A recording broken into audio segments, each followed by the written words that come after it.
कि आप सब लोग जानते हैं कि हमारे भारत देश में पुरुष और महिला को समान अधिकार दिए गए हैं।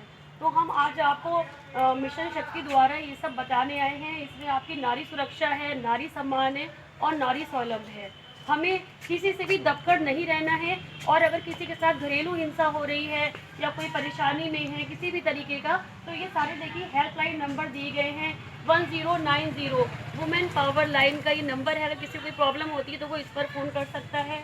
हमारा महिला हेल्पलाइन नंबर, अगर किसी महिला के साथ घरेलू हिंसा हो रही है तो आप लोग बिल्कुल नहीं सही है 181 पर फ़ोन करिए, क्योंकि सरकार ने आप लोगों के लिए बहुत सारे ऐसी सुविधाएं दी गई हैं जिसमें आप लोग इससे अपना उसमें आप अपना बचाव कर सकते हैं इसके फ़ोन के द्वारा, क्योंकि ये आप लोगों का हक है, आप लोगों का अधिकार है। हम पुरुष और महिला में आज की डेट में बिल्कुल भी वो नहीं है कि पुरुष अलग है और महिला अलग है। आज हमें समान अधिकार दिए भारत ने। और हम अगर कोई प्रॉब्लम होती है, अगर कोई बच्चे के साथ कोई प्रॉब्लम है, छोटे बच्चे जैसे जॉब काम कर रहे हैं, तो उससे हमें रोकना है, हमें उनको पढ़ाई के लिए अवेयर करना है उन बच्चे को। तो हमारा ये 1098 करके नंबर है।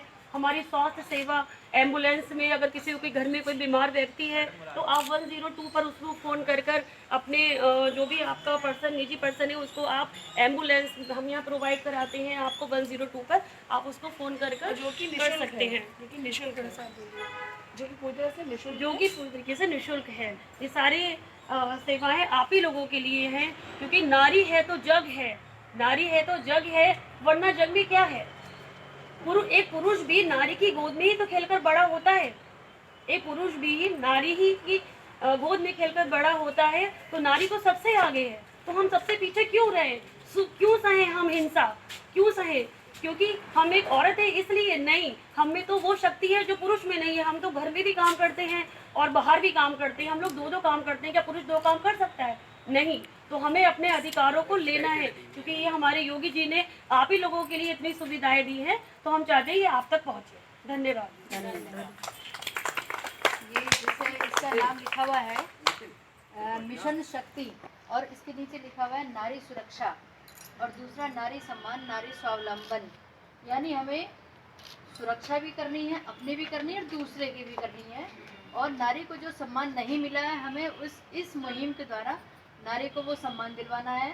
स्वावलंबन यानी अपने ऊपर निर्भर होना। यानी हम लोग की ये भी एक मुहिम अभी हम लोगों ने चर्चा करी थी कि जैसे किसी बच्चे की पढ़ाई लिखाई में भी कोई दिक्कत होती है तो हम लोग अपनी कोशिश करेंगे कि उसकी मदद कर सके। कोई बेरोजगार है, अगर उसको सिलाई करनी आती तो उसमें भी हम जितना हमसे हो सकता है हम लोग ऐसा कोशिश करेंगे कि नारी अपने आप पर डिपेंड हो। एक चीज़ को बहुत ध्यान में ये रखना है कि यत्र नार्यस्तु पूजन्ते रमन्ते तत्र देवता, जहाँ नारी की पूजा होती है वहीं देवता निवास करते हैं, है ना। जैसे कि आज हमारा पहला और दिन दूसरी चीज एक लाइन और है कि नारी, नर और नारी, है ना। नर सिंगल वर्ड है, न और नारी, न पे भी आकी मात्रा और री पे भारी, यानी नर पर भारी है नारी। फिर हम कमजोर क्यों हैं? तो हमें किसी से भी कमजोर होकर के नहीं रहना है। अपनी लड़ाई के लिए हमने खुद खड़े होना है, अपने पैरों पर खड़े होना है, अपने स्वाभिमान के लिए लड़ना है, और पुरुषों के साथ कंधे से कंधा लगा करके मिला करके